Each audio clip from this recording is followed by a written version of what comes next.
Retirement Tips Radio is brought to you by Business RadioX, the voice of business in your community. Currently serving over 25 markets, the Business RadioX network is growing fast. We're teaming up with retired execs and established entrepreneurs to support and celebrate local business leaders. If you'd like to make additional income while making a difference, discover more at brxteam.com. Now, here's your host. Lee Cantor here, another episode of Retirement Tips Radio, and this is going to be a good one. Today I have with me Austin Hare, and he is with Leaders Real Estate. Welcome, Austin. Hey, how's it going, man? Thanks for having me on the show. I am excited to learn more. Tell us about Leaders Real Estate. How you serving folks? Yeah, so Leaders Real Estate, we're primarily a development team, real estate development team. And we also have a university component, which means that we teach people how to invest in real estate. And so our emphasis is really on healthcare practices, for people who are in you could be in dermatology, you could be in urgent care, you could be in family medicine, dental is a big one, even as far as veterinary or chiropractic. But we teach them, how to best find the site selection that suits them. The main part is also teaching them how to co-invest with us or invest in commercial real estate so that they can get a maximum ROI on their investment. And then we help individuals invest alongside us as well. Now, I'm sure most of our listeners are aware of real estate investing for their home. Can you share maybe the differences about how you approach real estate, commercial versus residential? Yeah, absolutely. And so I think that a lot of people some people assume that because they know residential, that they also know commercial. And there are some overlaps, but they're surprisingly different. So just to start broad level overview with residential real estate, it's, the three rules, right? Location, location, location. And so it's all about where it's located, and it doesn't matter who lived there before. I mean, to the extent that they're not messing up the property, right? But it doesn't matter how much they're paying in rent to an extent. It's all about where is this building located? Where's this house located? And what are the comparables selling for in that area? Commercial real estate is very different because you could have a building that is unoccupied by itself. The structure is worth $1.5 million.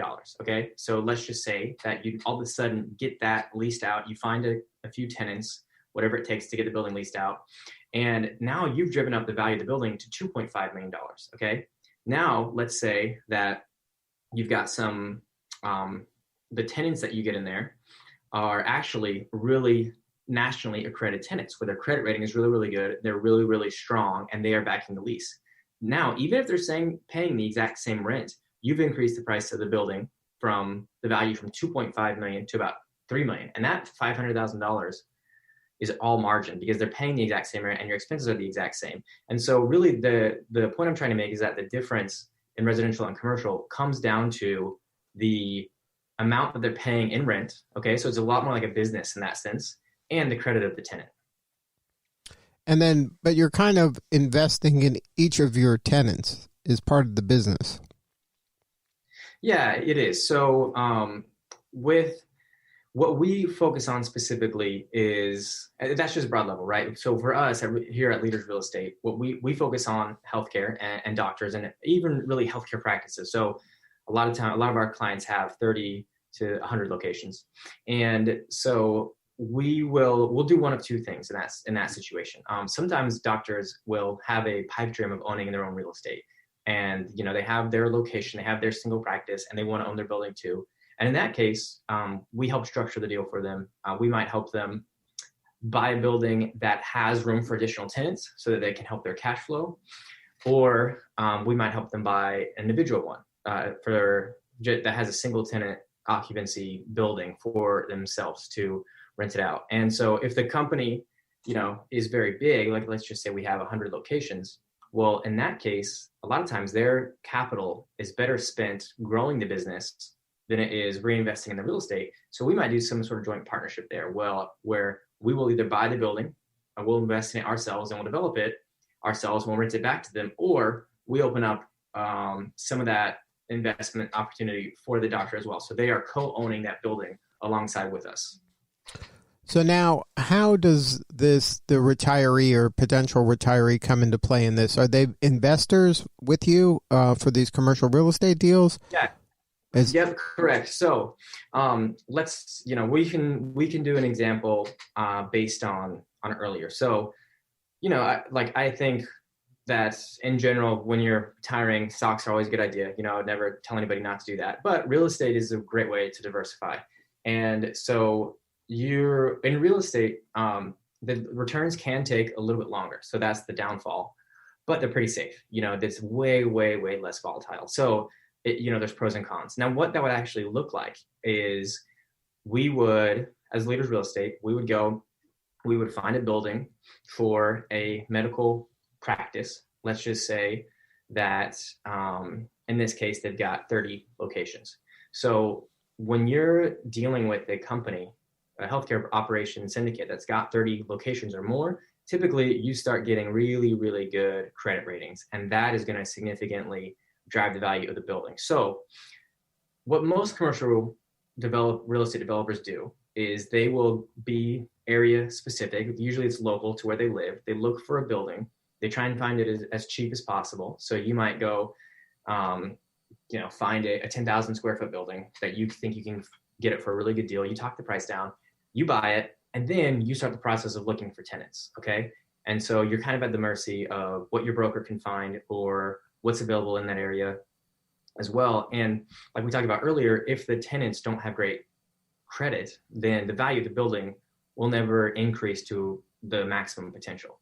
So what we do that's a little different is we find the tenants first. Okay, so right now we're working with several tenants, like we talked about, that have great credit rating, and we continue to grow our Rolodex of tenants, and then we allow them to tell us where they want to go, right? So as an example, we just bought a building out in the Midwest in Missouri because we had a tenant tell us that they want to go there. So we found a building that was unoccupied. So remember we talked about earlier, a building that's unoccupied is worth less. We bought it at the unoccupied, we actually negotiated down even cheaper. So we bought it at the unoccupied price at a little bit of a discount. Then because we know the tenant that's going in there, we're filling that empty building with a nationally accredited tenant. And what does that do to the value of the building? Well, it almost doubles it, right? So we have some expenses that we have to take. We have to do construction, we have to develop it. And if it's a multi-tenant building, we have to pay brokerage fees and stuff like that to get other tenants in there. But it's almost like arbitrage. I like to call it like legal insider trading, because you are finding these really cheap unoccupied buildings and you are adding value to the building with a really, really nationally accredited tenant. And so what we would do if somebody was looking for a retirement strategy where they wanted to invest their money, well, we would essentially have a fund where you can invest. If the building costs 1.5, let's just say $2 million for round numbers, right? So the total project all in is going to cost $2 million. You're going to buy the building, you're going to fix it up, you're going to do the construction, you're going to hire general contractors, everything like that. And that means that you're going to have to get the bank to lend you about $1.5 million, and you're going to be responsible for raising $500,000. So in this scenario, you don't necessarily have to have one person pay the full $500,000 amount. You can spread that out as much as you want. So maybe anywhere between $25,000, up to $500,000 would be the investment size, the amount of capital required to do that deal. So you would own, and then that's split between, you've got the investors on one side, which are creating the money. Those are called your limited partners. And then you've got the general partners on the other side. And that would be where we would come along, where the general partners are the ones who are getting the deal done. Okay, they're finding the locations, they're finding the tenants, they're hiring the general contractors, they're overseeing the projects, and they're just making sure that gets happen. Limited partners are simply, you're putting up the capital, okay, and that's the extent that of your responsibilities. And after that, you are just collecting the check and the profits, right? So at that stage, what you do is you would create a split between the general partners and limited partners, and that way you're both incentivized to have maximize the amount of profit on the project. Does that make sense? Sure. Now, what percent, because like say hypothetically, you said there was $500,000 in capital needed to, I guess, get the deal started. And I say, okay, I'm in for 100. Does that mean I own 20%? What do I own? Like what? How many shares of this? Usually it's like a 50-50 split between the general partners and limited partners. Okay. And so we'll use our example from earlier of $2 million deal. So, the building cost $1.5 million. You're going to have $500,000 in construction costs. But if you're using our strategy, which is where you're finding nationally accredited tenants, well, the building could easily be worth 2.8, 2.9, $3 million after everything's all said and done. And so you can obviously hold it for cash flow, right? Or you can sell it. So let's just say in this example, we sell it. Let's say it costs $2 million. We put a great tenant in there. It's worth $2.8 million. So that's $800,000 in profit. Okay. So in this case, you would split that, okay, $400,000 between the general partners, $400,000 between the limited partners. And you're looking at about anywhere between 8 to 18 months. So somewhere between 6 months and a year and a half. Usually it's right about that year mark. And so of that $500,000 of the pool of money for the limited partners, there would be a $400,000 return in addition to that $500,000, right? So it's about an 80% return on your money. Does that make sense? Did that answer that question? Now let's say something bad has happened, like the economy tanks, and then you're not able to sell it, so you got to stick with it. So that's also an option in this, or do you have to take a loss because you decided I'm going to sell it after 18 months? Yeah, usually these things are pre-negotiated ahead of time. And so you will have different parameters different benchmarks, right? So another option, I don't know how much time we have. I don't want to get too complex, but you can refinance. And what that looks like is you buy the building, based on an empty evaluation. It costs you $2 million. You fill it with good tenants. You go back to the bank and you say, hey, listen, now that we've got these good tenants, this building is worth $2.8, $3 million. And so then you can refinance for that higher valuation. So you get a new loan from the bank, use that money to pay off your old loan and your investors. Okay. And so now you've gotten the majority of your money back and you are still getting that cash flow every month. And now it would be less cash flow because your debt went up, but you're still going to be cash flowing and you got the majority of your money back. So if something happens where, let's just say, the economy tanks and you have this building, maybe you don't have the full entire amount of the building rented out. Well, if you're in the place where you're not making enough money to make ends meet and your rent is less than your expenses, then you'd have to do what's called a capital call. Okay. And so of that $500,000, if you invested $100,000 in that, you would own 20% of the limited partnership. Okay. And so if we had to do a capital call where money was required to go in and you did not want to, or you were not able to put in that money, well, your 20% would get diluted in proportion to the amount of money that's required for the capital call. Right. So does that answer that question?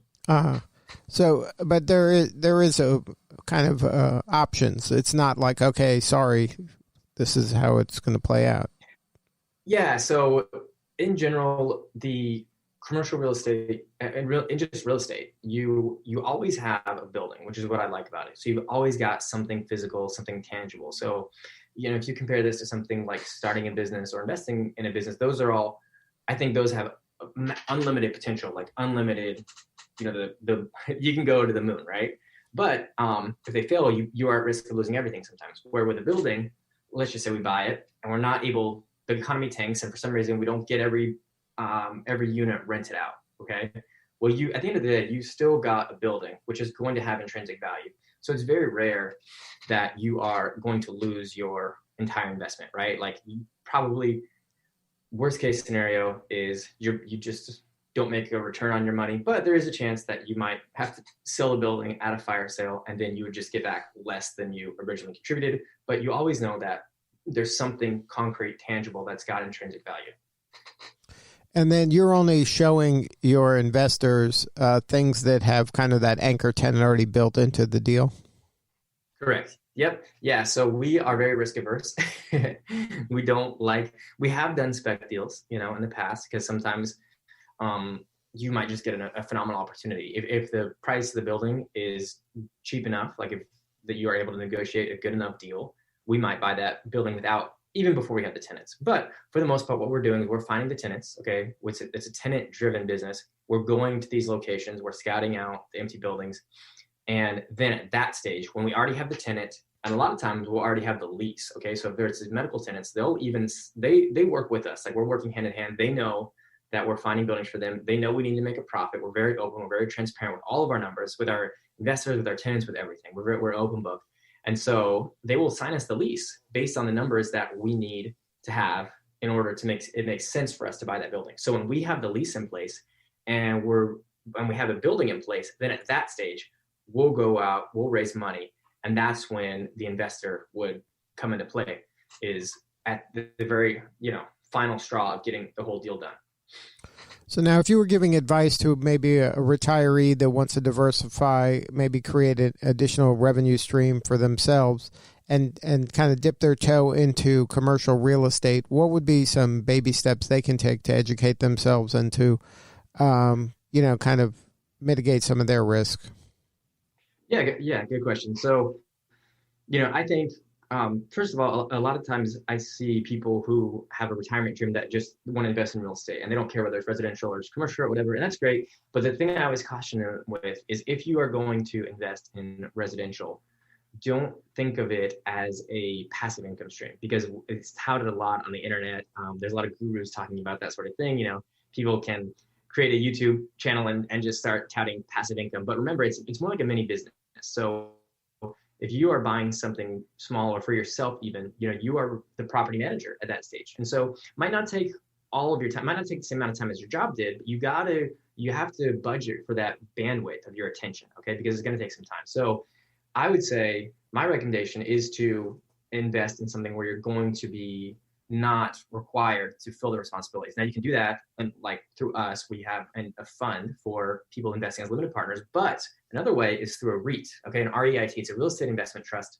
Real estate investment funds are publicly traded on, the New York Stock Exchange, and those are also a great alternative, because there is no minimum.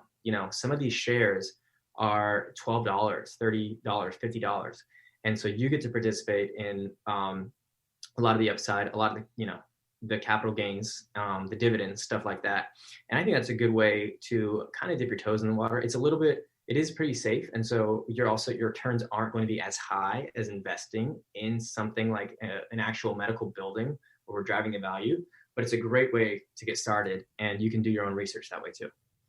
So now, if somebody wanted to learn more about what Leaders Real Estate's up to, and maybe educate themselves about your team and your process, do you have a website? Yeah. We've got a website. It's Leaders RE is for real estate, right? So leadersre.com. They can find us there. We got we also have a podcast that we do that shows about how doctors at medical practice can invest in real estate. We also have a private Facebook group. It's called Real Estate University for Healthcare Practices. So I suggest the website, but really any one of those three platforms would be a great way to get in touch and learn about what we're doing.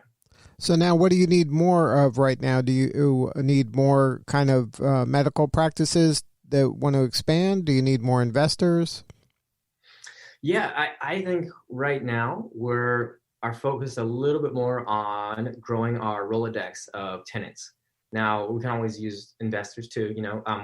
We're very lucky that we have some investors that have given us the authority to go out, and they've said they'll back the projects. So, we'll make room for both, but we're focused on a little bit more right now on getting the medical practices who are looking to grow and expand. So then once you identify that medical practice, then they say, I want to go to Missouri, then all of a sudden you got to find folks in Missouri that want to kind of lease the rest of the space. Yeah, exactly. Yep. So if it's a multi-tenant building, which they're not always, sometimes it's just one tenant, one building, one suite, right? But if it's multi-tenant, then yeah, we would use our medical practice to help us locate and target a building. Now, if there are multiple suites available for rent, then we would hire a local broker potentially. Now, sometimes we have, we might be able to do an urgent care and a dentist with our Rolodex of tenants in the same building, and in that case, the profit's even better, right? But yeah, if it's not making sense for any of our other tenants, then what we do is we would hire a local broker, and then they would help us fill the balance of that building. And then it would be up to our discretion to pick a building or pick a tenant that would have the best credit rating, so that we're still boosting the value of the building. So, I think that's a common misconception. People go to start businesses and rent buildings from landlords, and, they don't understand why it's so hard to get it. It's like, hey, I'm paying you money. Well, it's because if your credit's not that great, you're not really helping the value of that building. So it can be more of a difficult process. It's not just like, hey, shut up and take my money. You really have to vet that tenant and make sure that they're good for the money. And of course, the higher that their credit rating, well, the better the value of that building if you want to go sell that building soon. Good stuff. Well, Austin, thank you so much for sharing your story today. Yeah, you're welcome. I hope that provided some value and hopefully gave a little bit of clarity to some people who are thinking about, retiring and getting into commercial real estate. Yeah, well, we want to give people as many options as they need in order to have a successful retirement. Yeah, absolutely, man. Well, it was really great talking to you, and, happy to help anytime. All right, that was Austin Hare, and he's with Leaders Real Estate. That's leadersre.com. This is Lee Cantor. We'll see y'all next time on Retirement Tips Radio.